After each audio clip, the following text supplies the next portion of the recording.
سورہ قصص آیت 9 اعوذ باللہ السمیع العلیم من الشیطان الرجیم بسم اللہ الرحمن الرحیم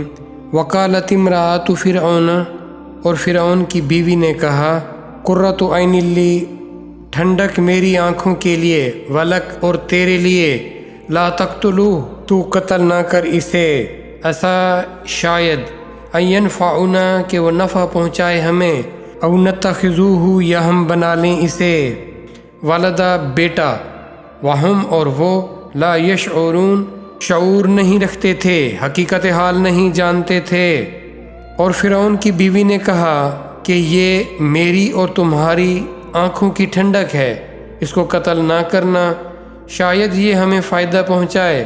یا ہم اسے بیٹا بنا لیں، اور وہ انجام سے بے خبر تھے۔ جب صندوقچے کو کھولا گیا تو اس میں ان لوگوں نے دیکھا کہ حضرت موسیٰ لیٹے ہوئے تھے۔ فرعون کی بیوی جن کا نام آسیہ تھا بہت رحم دل خاتون تھیں۔ جب انہوں نے حضرت موسیٰ کو دیکھا تو انہوں نے اسے آنکھوں کی ٹھنڈک قرار دیا اور فرعون کو باز رکھا کہ وہ کسی طرح کا بھی ان کو نقصان نہ پہنچائے، اور یہ کہا کہ امید ہے یہ ہمارے بہت کام آئے گا، ہم اس سے فائدہ اٹھائیں گے، اور کیوں نہ ہم اسے اپنا بیٹا بنا لیں۔ مجھے تو یہ بہت برکت والا بچہ لگتا ہے، یہ بیٹا بنائے جانے کے قابل ہے، کیونکہ مجھے اس میں بہت سی خوبیاں نظر آ رہی ہیں۔ غرض یہ کہ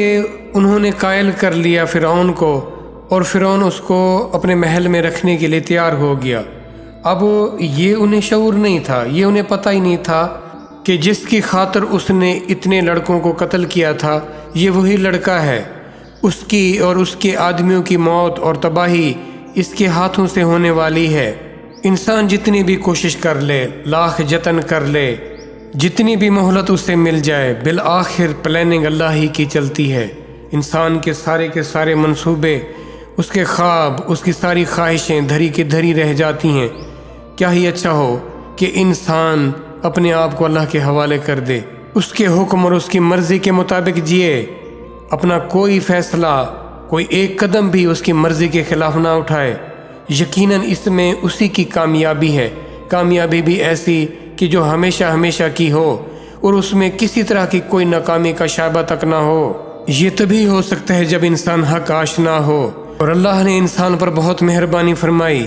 اسے حق آشنا کرنے کے لیے اپنی کتابیں بھیجیں، اپنے رسول بھیجے، اور جس انسان نے بھی حق کو قبول کر لیا، پھر اس کے مطابق اپنے فیصلے کیے، اپنی خواہشوں کو اللہ کے حکموں کے تابع کر لیا، وہ اس دنیا میں بھی کامیاب ہو گئے، اور آنے والی زندگی میں بھی جس نے کبھی ختم نہیں ہونا، وہ کامیاب ہونے والے ہیں۔ ان واقعات کے بتانے کا مقصد یہ ہے کہ موجودہ انسان عبرت حاصل کریں کہ اتنی بڑی سلطنت، جاہ جلال اور لشکر کے باوجود بھی فرعون کو کیسے نشان عبرت بنا دیا گیا۔ جو اپنے آپ کو اپنے نفس کے تابع کر لیتا ہے وہ اپنے وقت کا فرعون ہوتا ہے، تو اس سے اپنے آپ کو بچانا ہے۔ ناکامی اور بدبختی سے بچنے کا صرف ایک راستہ ہے، اور وہ راستہ اللہ کی طرف سے انعام یافتہ قرار دیے جانے والے لوگوں کا راستہ ہے۔